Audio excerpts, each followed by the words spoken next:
મિત્રો નમસ્કાર, જય Hind, Vande Mataram. Job government information ચેનલમાં તમામ મિત્રોનું સ્વાગત છે. મિત્રો, ગુજરાત જાહેર સેવા આયોગ દ્વારા એક મહત્વપૂર્ણ સૂચના જાહેર કરવામાં આવેલી છે.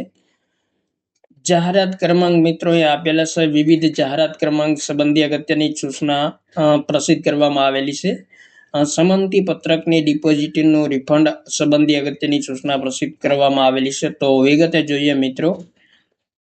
જાહેરાત ક્રમાંક 18/2026 મદદનીશ ઇજનેર સિવિલ વર્ગ 2, જાહેરાત ક્રમાંક 24/2026 મદદનીશ ઇજનેર સિવિલ વર્ગ 2 માર્ગ અને મકાન વિભાગ, જાહેરાત ક્રમાંક 31/2026 મદદનીશ ઇજનેર બાંધકામ વર્ગ 2, જાહેરાત ક્રમાંક 36/2027 આઈસીટી ઓફિસર વર્ગ 2 વિવિધ મહાનગરપાલિકા તથા જાહેરાત ક્રમાંક 38/2027 વહીવટી અધિકારી વર્ગ 2 ની તારીખ 9/8/2024 ના રોજ યોજાયેલ પ્રાથમિક કસોટીમાં હાજર રહેલ ઉમેદવારોને સંમતિ પત્રકની ડિપોઝિટનો રિફંડ આયોગ દ્વારા 21/8/2026 થી શરૂ કરેલ છે. જે સંબંધિત ઉમેદવારોના સંમતિ પત્રકને ડિપોઝિટ સમયે રજૂ કરેલ બેંકના વિગતના ખાતામાં કામકાજના દિન 8માં મળી શકશે. ઉમેદવાર પોતાના કોન્સન્ટ ડિપોઝિટની રિફંડ અંગેની માહિતી અહીં મિત્રો વેબસાઇટ આપેલી છે તેમના પર મેળવી શકશે.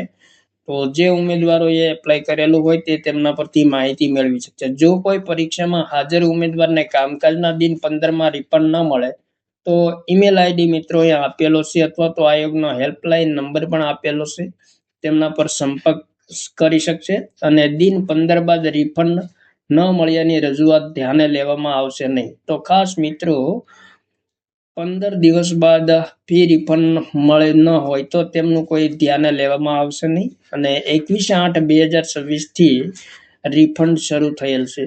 ખાસ નોંધ આપેલી છે. ઉમેદવારોને ખાસ વિનંતી છે કે કામકાજના દિન 8 સુધી રિફંડની રાહ જોવી તથા સંમતિ પત્રકની ડિપોઝિટ સમયે રજૂ કરેલ બેંક વિગતના ખાતાના બેંક સ્ટેટમેન્ટની પૂરતી ચકાસણી કર્યા બાદ જ આયોગનો સંપર્ક કરવો. તો 27/8/2024 ના રોજ ગુજરાત જાહેર સેવા આયોગ દ્વારા મહત્વપૂર્ણ સૂચના પ્રસિદ્ધ કરવામાં આવેલી છે. વિવિધ સંવર્ગો માટે જે ઉમેદવાર મિત્રોએ પરીક્ષા આપેલી છે, પ્રાથમિક પરીક્ષા આપેલી છે, તેમના સંમતિ પત્રકની ડિપોઝિટ ફી રિફંડ સંબંધી અગત્યની સૂચના જાહેર કરેલી છે. તો જે ઉમેદવાર મિત્રોએ પરીક્ષા આપી હોય તેમણે મિત્રો ખાસ ધ્યાનમાં લેવું. 21/8/2026 થી ફી રિફંડની કાર્યવાહી શરૂ થયેલ છે. થેન્ક યુ મિત્રો. જય હિન્દ, વંદે માતરમ.